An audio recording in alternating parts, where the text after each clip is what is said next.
নমস্কার নমস্কার নমস্কার। স্টেট স্পিক্সে আপনাদের স্বাগত। আমি তুষার ভট্টাচার্য। আজকে একটি একেবারেই অন্য রকমের একটা টপিকস নিয়ে একটু আলোচনা করব। টপিক্সটি নাম হচ্ছে আত্মঘাতী বাঙালি। খুব ফেমাস একজন কবি লেখক নীরদ সি চৌধুরী, এন.সি. চৌধুরী, তার লেখা একটি বই। সেই বইয়ের যে বাঙালি সম্বন্ধে বর্ণনা করা আছে, সেই বর্ণনা এবং বর্তমান পরিস্থিতিতে বাঙালির কী পরিস্থিতি, তার যে মেলবন্ধন, সেটা একটু আলোচনা করব। এই আত্মঘাতী বাঙালি বইটিতে 100 বছরের বাঙালি ইতিহাস শ্রী চৌধুরী পর্যালোচনা করে দেখিয়েছেন যে বাঙালি কোনো দিন সঠিক সিদ্ধান্ত নেয়নি বা নিতে পারেনি। সবসময় আমরা বড়াই করে করে বলি আমরা খুব বুদ্ধিমান বা সংস্কৃতিবান, কিন্তু সারা ভারত যা করে তার উল্টোটা আমরা বাঙালিরা করে থাকি। আর তাতে মনে হয় বাঙালি বুদ্ধিমান, বাকি গোটা ভারত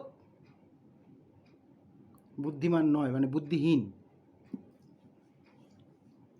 দেখুন, মাধ্যমিক উচ্চ মাধ্যমিক পাশ করে আমরা চেয়ে থাকি ব্যাঙ্গালোর, পুনে, চেন্নাই, দিল্লি, হায়দ্রাবাদের দিকে আমাদের ছেলেমেয়েরা সেখানে ভর্তি হবে, পড়াশোনা করবে। যদি ট্রিটমেন্টের ক্ষেত্রেও আমরা দেখি, ট্রিটমেন্টের ক্ষেত্রে আমরা প্রথমে প্রাধান্য দিই চেন্নাই, তারপরে ওই সিএমসি, ভেলোর,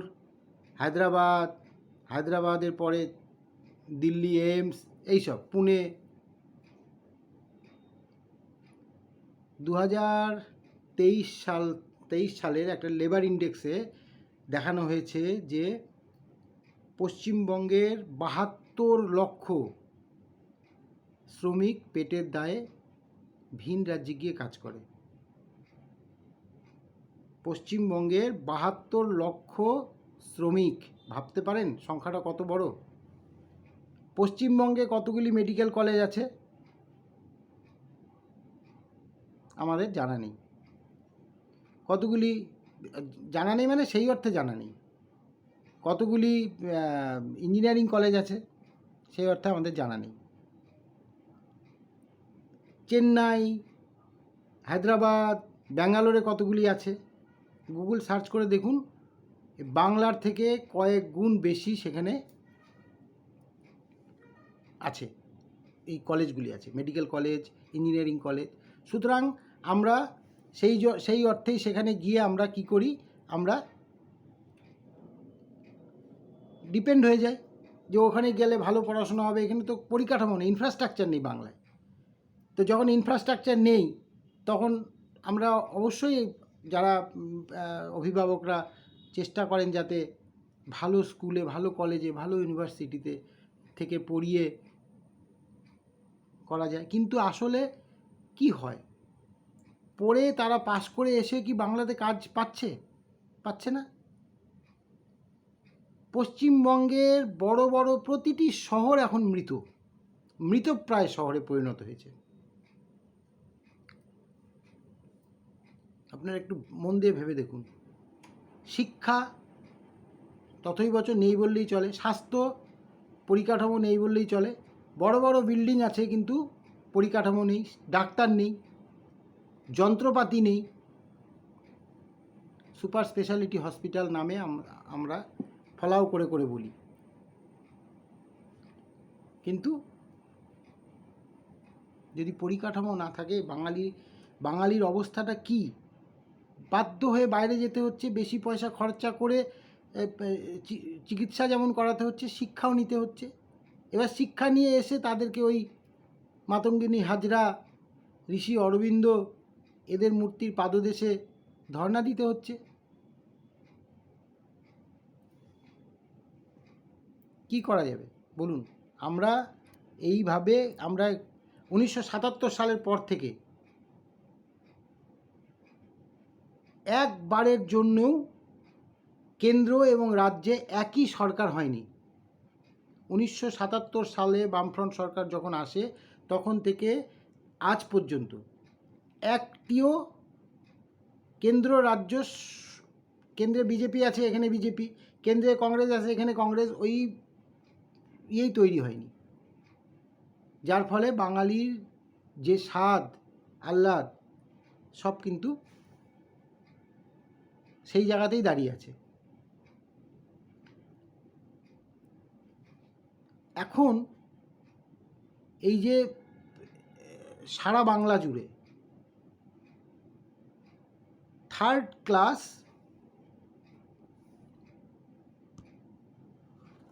লোকে ভরে গেছে। আমি একটু দ্বিধাগ্রস্ত হলাম যে কথাটা ঠিকমতো বলতে পারবো কি না। থার্ড ক্লাস লোকে ভরে গেছে। এই থার্ড ক্লাস লোকদের জন্য, এই থার্ড ক্লাস লোকরা কি? থার্ড ক্লাস লোকরা কিন্তু এক একটা পলিটিক্যাল পার্টির চেন মেনটেন করে, চেন মেনটেন হয় এদের দ্বারা। এই যে থার্ড ক্লাস, আমি কথাটা বলতে একটু দ্বিধাগ্রস্ত হলাম, এই থার্ড ক্লাসে ভরে গেছে বাংলার আনাচে কানাচে। উন্নয়ন ওই রাস্তায় দাঁড়িয়ে আছে। আমি পলিটিক্যাল অ্যাঙ্গেল থেকেই কথাটা বললাম। কেউ একজন বলেছিলেন যে উন্নয়ন রাস্তা দাঁড়িয়ে থাকে, সেই অ্যাঙ্গেলেই বললাম যে উন্নয়ন কিন্তু রাস্তায় দাঁড়িয়ে থাকে। একটু ভালো করে ভাবুন তো, আমরা যারা অভিভাবক, যারা আমাদের ছেলে মেয়েদেরকে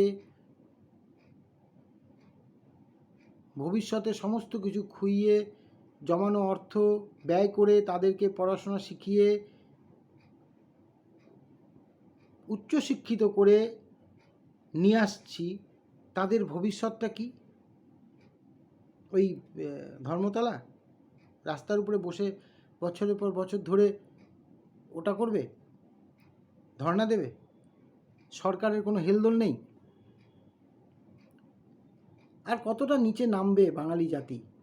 কিচ্ছু নেই বাঙালির, বাঙালি জাতির কিচ্ছু নেই। শুধু ভোট দাও, ভোট না দিলেও মার খাও, ভোট না দিলেও মার খাও, আর ভোট দেওয়ার পরে যদি কাঙ্ক্ষিত দল না জেতে তাহলে চললো অত্যাচার। আর এই যে ছেলেপেলেগুলো, এই যে বললাম থার্ড ক্লাস সম্প্রদায়ে ভরে গেছে, এই ছেলেপেলেগুলি কিন্তু ভোটের দিন বা তার পরবর্তী সময়গুলি অত্যাচারগুলি করে। আজকে কোনো জায়গায় ভোট পরবর্তী কোনো সমস্যা নেই। বাংলায় যত সমস্যা, বেশ কিছু লোককে কলকাতার কোনো এক বিজেপি পার্টি লুকিয়ে রেখে দিয়েছে, শেল্টার দিয়েছে।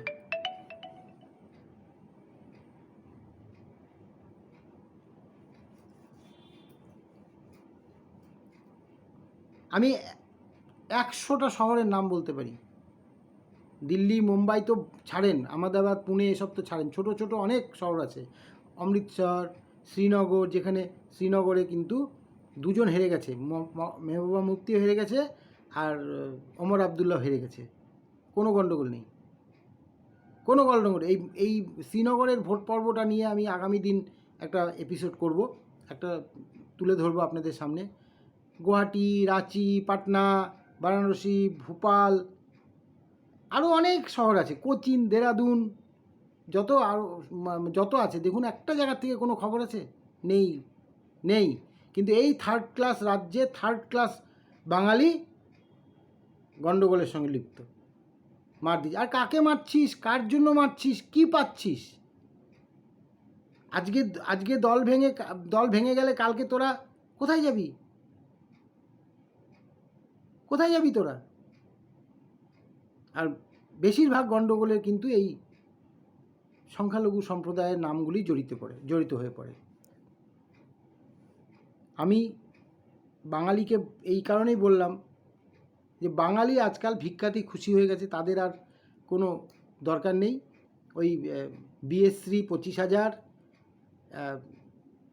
লক্ষ্মী সরস্বতী 1,000, এই করে তো চলছে। মরে গেলে একটা সাহায্য, দাহ করার জন্য একটা সাহায্য, এই সাহায্যের উপরে চলছে। নতুন সরকার গঠন করলো, আমিও চাই না যে এই পদ্ধতিতে ভারতবর্ষের চলুক। ভারতবর্ষ উন্নতি হতে পারে না।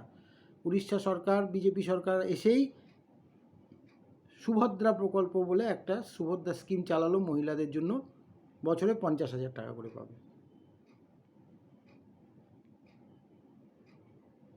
এইটা কি মাসে কিন্তু প্রায় 4,200 টাকার মতো হচ্ছে, একটু কম বেশি। এটাতে দেখুন, একটা বাড়িতে যদি দুটো মহিলা থাকে, দুস্থ এবং যদি আর্থিক মাপকাঠিতে এটার বিচার হয় যে আর্থিক পরিস্থিতি কী আছে, তাদেরকেই দেওয়া হবে। এখন অফিসারের বউ সে গিয়ে লাইনে দাঁড়াচ্ছে, ডাক্তারের বউ, ইঞ্জিনিয়ারের বউ, বড় বড় বিজনেসম্যান, তাদের বউ মেয়েরা গিয়ে লাইনে দাঁড়িয়ে যদি এই স্কিমের মধ্যে চলে যায়, তাহলে এই স্কিমটার কিন্তু অর্থটা অন্যরকম হয়ে যাবে। প্রকৃত গরিব যাদের প্রয়োজন আছে তাদেরকে দিন, তাদের কোনো অসুবিধা নেই। 1,000 টাকা আমাদের রাজ্যে, তাতেই কত কিছু। তো বাঙালি কী পরিস্থিতি আগামী দিন আরও ভয়ঙ্কর বাঙালির ক্ষেত্রে। বাঙালি যারা বাইরে আছেন, প্রবাসী বাঙালি, তারা কিন্তু বাংলার বাঙালিদেরকে ঠিক ওই চোখে দেখেন না যে চোখে দেখা উচিত বাঙালি হিসাবে। তারা এখন কিন্তু অনেকটাই মানে কমজোরি বাঙালি হিসাবেই ট্রিট করে। আজকে বিভিন্ন শহরে ওই হিন্দু বাঙালি যারা আছেন বিভিন্ন শহরে, তাদের বক্তব্য হচ্ছে পশ্চিমবঙ্গের বাঙালিরা 2 টাকা চালেই খুশি, 2,000 টাকাতেই খুশি, এতেই খুশি। আবার অনেকে নারায়ণ ভাণ্ডারের জন্য আবেদন করছে, মানে আরও পঙ্গু করে দাও, আরও পঙ্গু করে দাও। এমনি তো পঙ্গু হয়ে গেছে বাঙালি, শেষ, কিছু করার নেই। উঠে দাঁড়াতে পারবে কি না আগামী দিনে সম্ভাবনা কম। আইআইটি খড়গপুর থেকে যত পাস আউট হয়, কতজন, আমি এটা বাংলার আইআইটির জন্যই বললাম, যেহেতু সর্বভারতীয় পরীক্ষায় ভর্তি হয়, তবুও আমি ধরছি যে আইআইটি খড়গপুরে বাঙালির সংখ্যাটা বেশি থাকে। কতজন ভারতবর্ষের জন্য কাজ করে, সব বিদেশে চলে যায়, সব বিদেশে চলে যায়। পশ্চিমবাংলার উন্নয়ন মন্ত্রীদের ঘরের খাটের নিচে টাকা, যেটা ভারতবর্ষ কেন পৃথিবীর কোনো জায়গায় হয়েছে কিনা সন্দেহ। একাধিক জনের খাটের তলায় টাকা, ওটা খুললে টাকা, এখানে টাকা, বাথরুমে টাকা। আমরা দেখি, ভাবি, আমাদের কোনো হেলদোল নেই। আমরা চাই না যে আমাদের ভালো হোক, আমরা চাই না যে আমাদের ছেলেপেলেরা ভালোভাবে থাকুক, আগামী দিনটা ভালো হোক। যদি আমরা চাইতাম তাহলে গণতান্ত্রিক পদ্ধতি আমরা কিন্তু অ্যাপ্লাই করতে পারতাম। আমরা যদি গণতান্ত্রিক পদ্ধতিতে সরকারকে প্রতি 5 বছর পর পর চেঞ্জ করতে পারি, তবেই গিয়ে আমাদের এই বাংলায় ঘুরে দাঁড়ানোর সময়টা আসবে। আমাদের আজকে কেরলকে দেখুন, ওখানে কিন্তু মুসলিম সম্প্রদায় অনেক বেশি আছে, অন্তত বাংলার থেকে বেশি আছে ওখানে। তাহলে ওরা কিন্তু একটা সিস্টেম মেনটেন করে, প্রতি 5 বছর পর পর সরকারটাকে বদলে দেয়। তাতে কি হয়? তাতে কাজের গতি বাড়ে, জাতটার উন্নতি হয়। আজকে বাংলা যদি সেটা পারে, আজকে 34 বছর একটা সরকারকে রেখে দিল, আবার 15 বছর ধরে আরেকটা সরকার চলছে, কি হবে? ভুলগুলি ভুলই থেকে যাবে, কোনো দিন শুধরাবে না। গণতান্ত্রিক পদ্ধতি অবলম্বন করে, কোনো মারপিট দাঙ্গা কিচ্ছু দরকার নেই, গণতান্ত্রিক পদ্ধতি অবলম্বন করে বাঙালি একজোট হয়ে প্রতি 5 বছর পর পর সরকারকে পরিবর্তন করতে হবে। যদি আমরা এভাবে করতে পারি, আজকে বাঙালির যে মেরুদণ্ড ভেঙে গেছে, এই যে এনসি চৌধুরী যে আত্মঘাতী বাঙালি বইটি লিখেছেন, 100 বছরের কথা, যে বাঙালি কোনো দিনই সঠিক জায়গায় ছিল না, কোনো দিন ছিল না সঠিক জায়গায়। যদি পারেন বইটি কিনে পড়ে দেখবেন, আত্মঘাতী বাঙালি, এনসি চৌধুরী বইটির লেখক, বিখ্যাত লেখক, খুবই সুন্দর তার মধ্যে করা আছে। আমি সব তুলে ধরলে বাঙালি, আমিও তো বাঙালি, তো ভালো লাগবে না। কিছু কিছু তুলে ধরলাম যে সব জিনিসগুলি আমাদের অবশ্যই প্রয়োজন। বাঙালিকে যদি ফিরে আসতে হয়, বাঙালিকে আর ফিরে আসার জায়গা নেই। বাঙালি কিন্তু মার খেতে খেতে খেতে খেতে বাঙালি কিন্তু একদম পিঠ থেকে গেছে দেওয়ালে, কিচ্ছু করতে পারছে না বাঙালি। মানে ঘরকা ঘাটকা পরিস্থিতি না, একেবারেই বাজে অবস্থায় চলে গেছে। গত কয়েক বছরের মধ্যে কোনো আইপিএস আইএস বাঙালি হয়নি। আমি অন্তত 2-3 বছর তো বলতেই পারি যে হয়নি, যদিও হয়ে থাকে প্রবাসী হয়েছে, বেঙ্গল থেকে হয়নি। পশ্চিমবঙ্গ পাবলিক সার্ভিস কমিশন পরীক্ষা নিয়েছে, গণ্ডগোল, সঠিকভাবে নিতে পারেনি। সেখানেও ওই থার্ড ক্লাস চেন মেনটেন করা লোকদের ভিড়ে বেশি। হয়তো ডাইরেক্টরটা ভালো, চায় না, তার দপ্তর যেটা, তার মন্ত্রীরা হয়তো ভালো, তিনিও চায় না, কিন্তু ওই যে third class chain system maintain করে যারা, আমি গত এপিসোডে বলেছিলাম ওই চেয়ারে যিনি বসে আছেন তার পাশে যারা বসে থাকে তারা বেশি শক্তিশালী, একে করতেই দিবে না কাজটা। আন্ডারস্ট্যান্ডিং ওই সিস্টেমে যারা আছেন তাদের দ্বারা এই অসভ্য প্রকৃতি, বর্বর প্রকৃতির লোকগুলির জন্য, এবং তারাও বাঙালি, তারা নিজেরটা বুঝে নিচ্ছে। আপনার আমার ছেলের কি হবে, মেয়ের কি হবে ভবিষ্যৎ, সেটা নয়। উচ্চশিক্ষিত হয়ে এসে চপ বেচবে, ঘুগনি বেচবে, কি বেচবে সেটা তাদের বিচার্য বিষয় নয়। ডেভেলপমেন্টই চায় না। আমি আজকে আমার একজনের সঙ্গে গল্প হচ্ছিল, তিনি বললেন যে কোনো একজন বাংলারই, আমি জায়গাটার নাম বলছি না কারণ তার সত্যতা কতখানি সে তো গল্প করেছে আমার সঙ্গে, কোনো একজন কমিশনার মানে চেয়ারম্যান, মিউনিসিপ্যালিটির চেয়ারম্যান, তিনি কোনো কাজ করেন না, তিনি নিজে প্রমোটারি করেন, আখের গুছিয়ে নিচ্ছেন,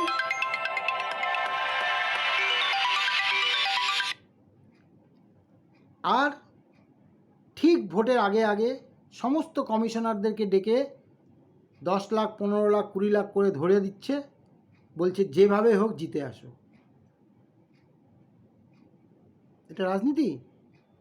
কোনো কাজ করব না, তোমরা খেতে পাও না পাও, সরকারি প্রকল্প চলুক না চলুক কিচ্ছু যায় আসে না, আমি আমার আখেরটা গুছিয়ে নিচ্ছি, প্রমোটারি করছি, কিছু ছেলে পুষছি, তাদেরকে অনৈতিক কাজে লাগাচ্ছি, মদ মাংস খাওয়াচ্ছি, চলছে, বাঙালি শেষ। তাই যেটা বলছি যে বাঙালির যে আজকে অবস্থা, এই অবস্থা চলতেই থাকবে যদি আমরা নিজেরা সচেতন না হই। আমাদেরকে সচেতন হতে হবে এবং প্রতিজ্ঞা করতে হবে একটা জায়গাতেই, যে আমরা প্রতি 5 বছর, কোনো দরকার নেই, আমাদের তো শেষ অবস্থা, এখন আমাদের প্রতিজ্ঞাবদ্ধ হতে হবে যে আমরা প্রতি 5 বছর পর পর সরকারটাকে বদলাবো।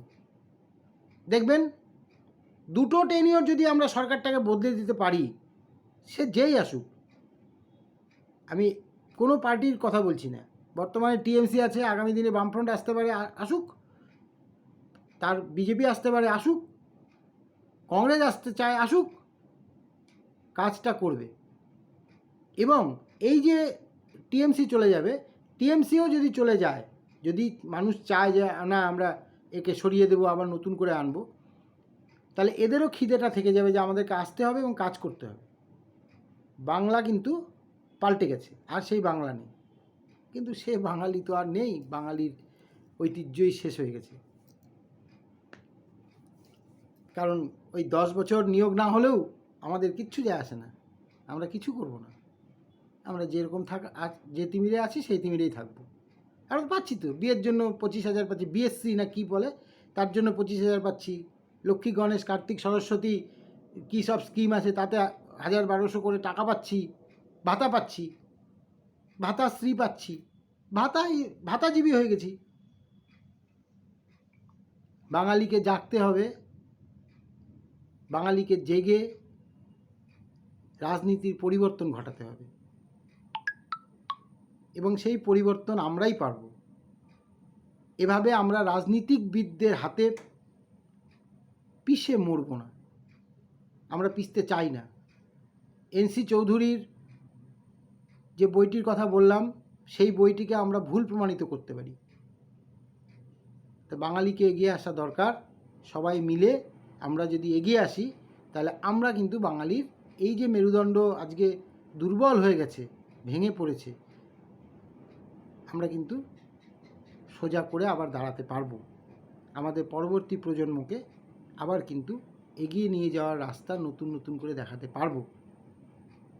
তা আশা রাখবো যে আমার এই প্রতিবেদনটি যদি আপনাদের ভালো লাগে তাহলে লাইক, শেয়ার, কমেন্টস করবেন। সাবস্ক্রাইব করলে আরও ভালো লাগবে। আর যদি কোনো মতেই ভালো না লাগে, বাঙালি হয়ে বাঙালির নিন্দা করলাম হয়তো, সেই জন্য হয়তো ভালো নাও লাগতে পারে, তাহলে ডিসলাইক করবেন। তাতে অন্তত এইটুকু বুঝতে পারবো যে বাঙালির মধ্যেও বাঙালির বিরোধিতা করার জন্য লোক আছে। আমি কোনো খারাপ শব্দ বা ভাষা ব্যবহার করিনি। একটু বিবেচনা করে দেখবেন, ভাববেন, আর ভাবতে আপনাদের হবেই। আমি প্রতিদিনই প্রায় ভাবার কিছু কিছু খোরাক নিয়ে আসি। আজকে বাঙালির জাতির ভাবার বিষয়ে খোরাকটা দিলাম। আজ এই পর্যন্তই। সবাই ভালো থাকবেন, সুস্থ থাকবেন। নমস্কার।